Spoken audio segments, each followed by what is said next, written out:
Well, hello, my name's Joan Cutting and I'm going to talk to you about vague language, English and Spanish compared. Here's the main structure for my talk. I'm going to give you the rationale for the research projects I did. I'm going to talk about English vague language, Spanish vague language, and then I'll leave it up to you to discuss the English language teaching implications. Okay, so what was the rationale for the studies that I did? Well, I've been interested in vague language for about 25 years now. Whoops, where did the time go? Vague language, what is it? Well, it's things like things and all that. I will go into that in more detail, which are semantically empty words, dependent on the context for their meaning. Now, people, that's to say non-linguists, non-language teachers like ourselves, their attitudes towards vague language have been said to be that vague language is sloppy, it's a sort of general woolliness to be avoided. But research shows that vague language is related to interpersonal cohesion, relaxed, informal friendliness, and it's to do with a face-saving politeness, softening, assertive expressions. Well, I'm an applied linguist rather than just a linguist, so I'm always wondering about the English language teaching implications or language teaching implications. And if English vague language is so important to social interaction, then surely we should be helping our learners to understand it.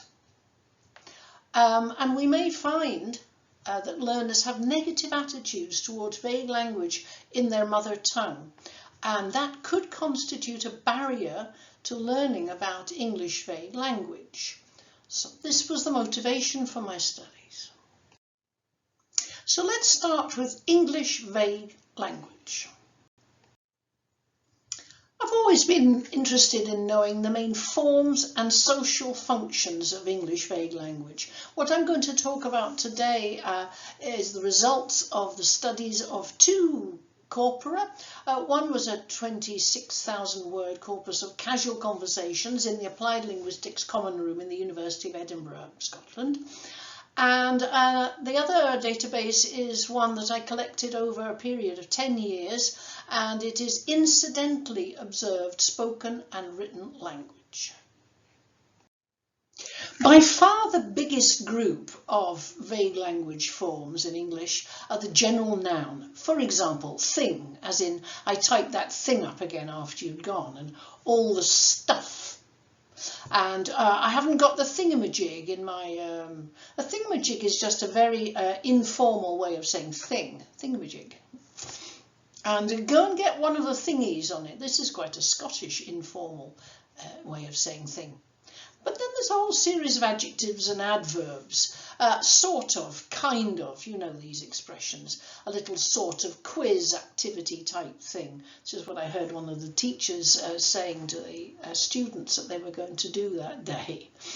And then somebody said, oh, I've got umpteen problems. Umpteen is a vague quantitative, really, of just saying a lot of. If you look at the research literature on vague language, you will find that general extenders have been explored extensively. These are these little expressions that come at the end of a sentence or an utterance or a clause, like or something, or anything, and things, and all the rest of it, and so on, etc. So are you waiting for a lecture or something? And you don't have to sort of phone and make arrangements and things. And then there's pronouns. Well, I'm talking actually about indefinite pronouns. So something for everyone. This was outside a cafe advertising what there was to eat. Then somebody might say, oh, what do you want to do? And the person replied, whatever, which is vague. It means everything. You tell me. And then my data showed me that there were quite a cluster of phrases, clauses and formulae which were so vague that they were quite empty in meaning. It depended what was being talked about. So it's just one of those things. And he's a you-know-what, so you would know from the context. Then there's conversational implicature. And when we use this expression, we're referring to the meaning that's underneath the words. Yes, it's not the words themselves, it's what's implied. So here's some people talking about teaching, and somebody says, surely you get the best out of the students by being near them. And then B says, did Mrs. X get the best out of you, C? And C says, well, we did all our homework, which sort of implies, no, she didn't get the best out of us, doesn't it? Now, when I analysed the social functions of the vague language, I found that one group quite big was there's what I call the convenience function. This is the co-textual thing, this is the cohesion within the text. Sometimes also it's when people are uncertain about a word and can't remember what they're trying to talk about. So somebody said, oh, they're dead kind of up for that kind of thing. That kind of thing is referring back to what was being mentioned in the previous text, previous part of the discourse. And the second one is a ticket of some description. The person obviously doesn't know exactly what the ticket is, so of some description. Yeah. But a big function of vague language is softening commands, so suggesting and requesting politely. Somebody wanted me to give a talk, and he softened it a lot in order to persuade me. And he said, any chance you do an online lunchtime fun pragmatics related talk thingy? How could I resist? And then I had a friend to stay, and she said, I said to her, is it warm enough in here for you? And she said, I brought slippers. And people in cold countries wear soft shoes to keep their feet warm. They're just soft. So really she was saying, no, it's not warm enough, but don't worry. So I got up and put the heating on a bit more. I knew what she was talking about. Conversational implicature. A major function of vague language is expressing closeness, I discovered. Asserting common ground, being friendly, being informal, being entertaining. So my partner was once looking at me examining a student's first draft of her thesis, her PhD, and he said, is that what's her name's thingy? So that's a friendly way, and I knew what he was talking about. We shared a common ground there, common context. On the radio, an announcer said, 5 weeks to go till you-know-what. This you-know-what referred to Brexit, the exit of the UK from the European Union. I phoned up my hairdresser and she said, well, I've got spaces kind of morning-ish. Let's see, how about 11? Kind of morning-ish. Vague, but just being friendly in order to sell the hairdressers, I imagine. Let's not be too cynical. Last three functions that I discovered are not quite so nice, as it were. The first one I felt was sort of exclusive. It was excluding the interlocutor. This was a radio interview with a politician. The politician was B. And the interviewer says, why have you changed your mind about the referendum? And B says, well, things are moving forward everywhere. General noun, indefinite pronoun. What has he said? Nothing. So it's evading an answer, excluding the public. And also a threatening use I found, and not so frequently, but there were examples. This was a notice on a train, and it said sectarian language on the train, use sectarian language on the train, and who knows where you'll end up. Who knows where? It's sort of quite vague. What they mean is if you use language that is offensive for religious or racial reasons, you could end up in a police cell. We could arrest you. Then I was in a ladies' lavatory, and there was a notice that said, only put number 1s and number 2s and loo roll down the toilet. Anything else, please use the bins provided. Well, in a ladies' toilet, anything else refers to sanitary towels, but they wanted to be polite, and that's taboo, isn't it? Right, let's move on now to my Spanish vague language study. Here my research question was, what are Spanish speakers' beliefs about the main forms and functions of Spanish vague language? I emphasize beliefs because my previous study was what I thought was scientific analysis of the database. It could just be the researchers' beliefs, but we'll leave that matter for another day. So the data here was questionnaires that were completed by 119 Castilian Spanish speakers, showing their beliefs about forms and functions of vague language in Spanish. When I asked them to translate English general nouns, like thing and stuff, and general extenders, like and the rest of it, into Spanish, and I gave them these words in sentences, they came up with things like esto, estos chismes, la cosa esta seemed to be the more informal one, todos, algunos, y todo eso. Notice that in these examples there's a sort of an absence of cosa, yeah? And they're not saying esta cosa, they're just saying esto, which sounded more natural to them. And things was y eso, or something, or algo así. So more or less the same, but not quite. As part of the questionnaire, I asked them to tell me other ways of expressing vagueness in Spanish, and this is what they volunteered. They gave me a variety of words that were sort of informal ways of saying thing, like truco, cacharro, trasto.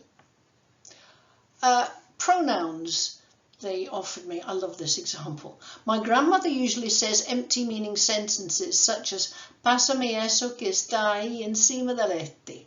I'm sure you're familiar with that sort of expression. How vague is that?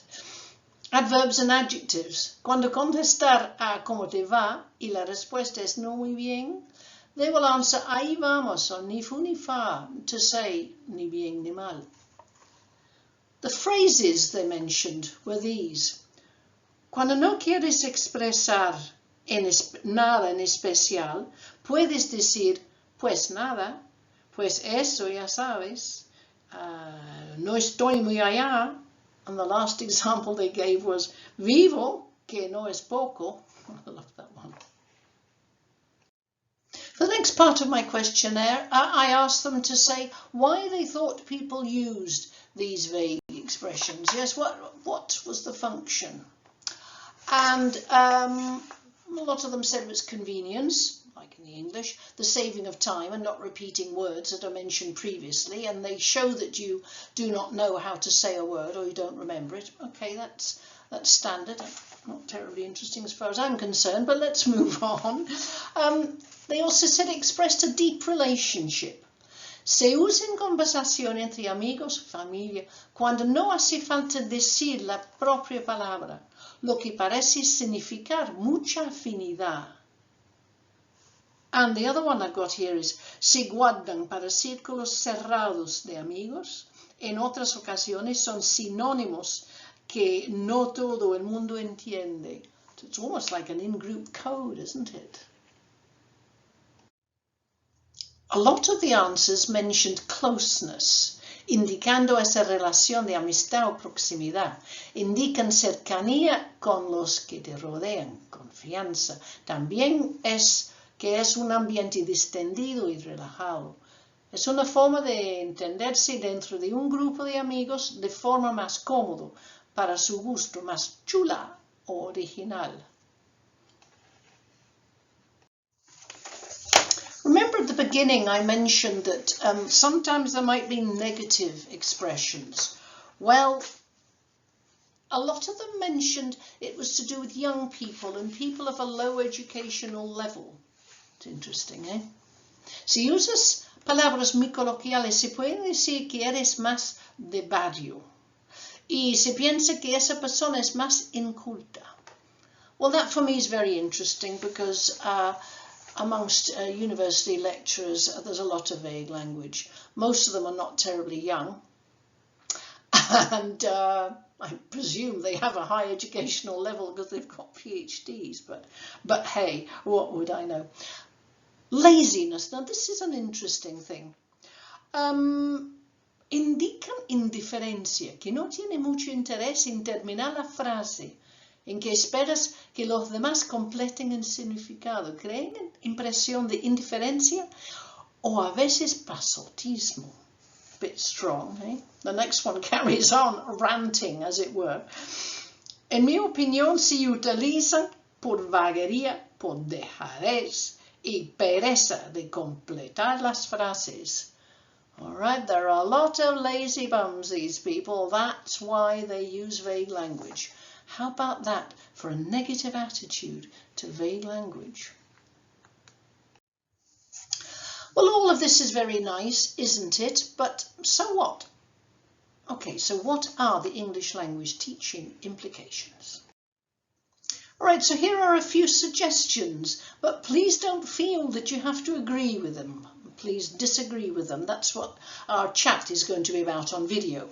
I think personally that teachers need to be aware of English as a second language users' beliefs and intercultural differences. And I personally believe that English as a second language users who understand English vague language can be empowered to engage in informal social interactions and achieve other social objectives. And I also believe that the intercultural competence of your English language learners could be developed if you help them in the English classes to develop an awareness of their own language, vague language forms and functions, and they could be helped to develop an ability to use English vague language if they needed or wanted. I think this if they needed or wanted is really important. I think in pragmatics we just shouldn't really be imposing this highly subjective, culturally specific aspect of language. So I think they need to be given a certain element of choice. But if you've decided that you would like to introduce them to English vague language, then maybe some problem-solving tasks and role play and simulations could be introduced into the classroom. Now, the rest of my PowerPoint here, I am not recording a video because they are a series of questions that I would like you to think about between now and our video chat. And I personally would like to discuss these issues with you and hear what you have to say. You can, of course, bring other questions, bring questions to ask me, or put forward other suggestions. I would be really interested to hear what you have to say about English vague language and maybe how it relates to Spanish vague language as spoken in Cuba. I look forward to speaking to you. Hasta ahorita.